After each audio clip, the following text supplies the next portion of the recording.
Alors, on continue avec l'exercice 8. Donc, on a une fonction qui est f de x égale x-2 facteur de exponentielle de x. Premièrement, on nous demande de dériver cette fonction. Alors ici, il s'agit de dériver un produit, comme on l'a déjà fait un peu tout à l'heure. Donc ici, j'aurai par exemple ma fonction u qui serait x-2 et ma fonction v qui serait exponentielle de x.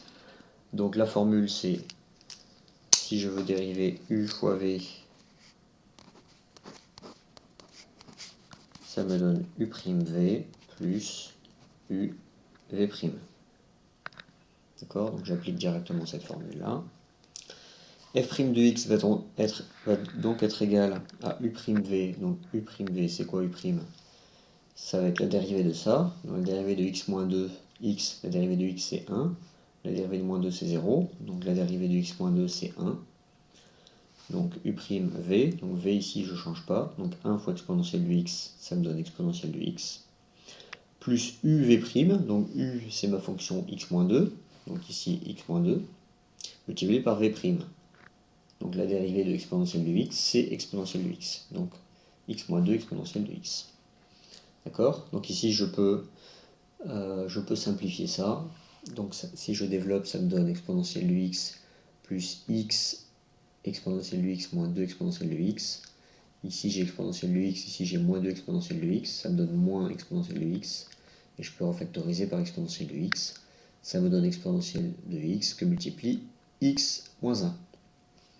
Donc cette forme-là nous intéresse bien parce que la question 2, on nous demande d'étudier les variations, on demande de donner le tableau de variation. Et pour donner le tableau de variation d'une fonction, on a vu précédemment qu'il fallait étudier le signe de la dérivée. Donc il faut étudier le signe de cette chose-là. Et quand on a une fonction sous forme de produit, c'est beaucoup plus facile d'étudier le signe. Alors comment est-ce que j'étudie le signe de ça? Alors on va regarder ça. Donc ici on a exponentielle de x. Qu'est-ce qu'on peut dire du signe de exponentielle de x? Alors on se rappelle peut-être que la fonction exponentielle, si j'en trace une représentation graphique, ça passe ici en 0 par 1, et c'est une fonction qui est croissante, qui ressemble à ça. Ok, qui croît très très vite. Donc, et aussi, cette fonction, ce qu'on peut en dire de particulier, c'est qu'elle est positive. Hein. Elle n'est jamais en dessous de l'axe des abscisses.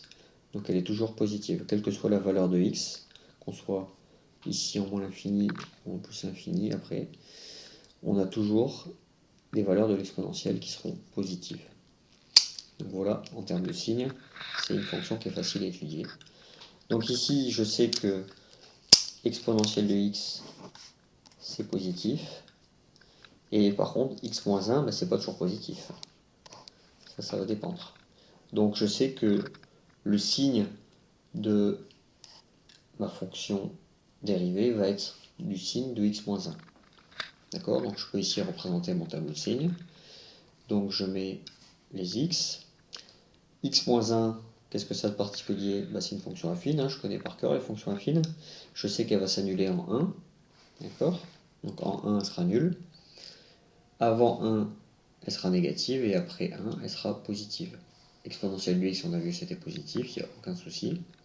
Donc ma fonction dérivée f', elle est du signe de x moins 1, donc elle est négative avant 1, et elle est positive après.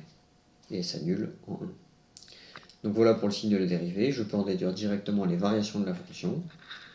Donc la variation de f. Donc ici la dérivée est négative, donc f est décroissante sur cet intervalle, c'est-à-dire moins l'infini 1. Et elle est croissante sur l'intervalle 1 plus l'infini. Et on peut calculer ici la valeur de f au point x égale 1. Et on trouve moins e. On reprend ici l'expression de f de x. On remplace x par 1. Ça me donne 1 moins 2, ça fait moins 1. Donc moins 1 fois exponentielle de x, c'est exponentielle de 1. Moins 1 fois exponentielle de 1, ça fait moins exponentielle. Voilà, donc voilà pour notre exercice 8. Alors, on va donner aussi des petits éléments pour l'exercice suivant, l'exercice 9. Donc c'est un peu le même genre de problème. On veut donner le sens de variation de la fonction.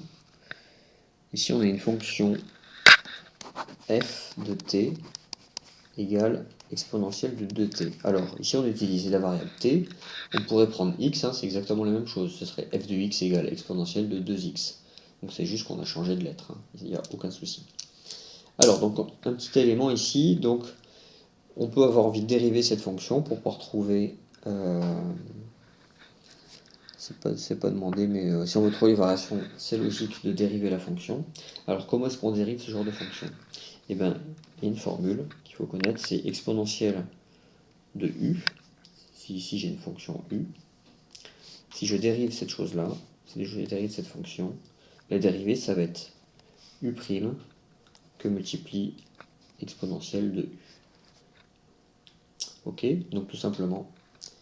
Donc ici, quand je vais dériver ma fonction f, je vais l'écrire en dessous, f' de t, donc ici ma variable c'est t, donc ici j'ai exponentielle de 2t, ou de 2x, donc il faut que je dérive ça. Donc si je dérive ma fonction, une fonction qui serait 2x, la dérivée ça va être 2. Donc ici, mon u' là ça va être 2. Multiplié par e exponentielle de u, c'est ce qu'il y avait à l'origine dans ce qu'on devait dériver. Donc ici tout simplement ça donne exponentielle de 2t. Et voilà ma fonction dérivée. Alors, il faut que j'étudie le signe de cette fonction-là. Je sais que exponentielle, c'est positif. Je multiplie par 2, ça reste positif. Donc je peux dire que ma fonction dérivée, elle est strictement positive. Donc voilà pour l'étude du signe.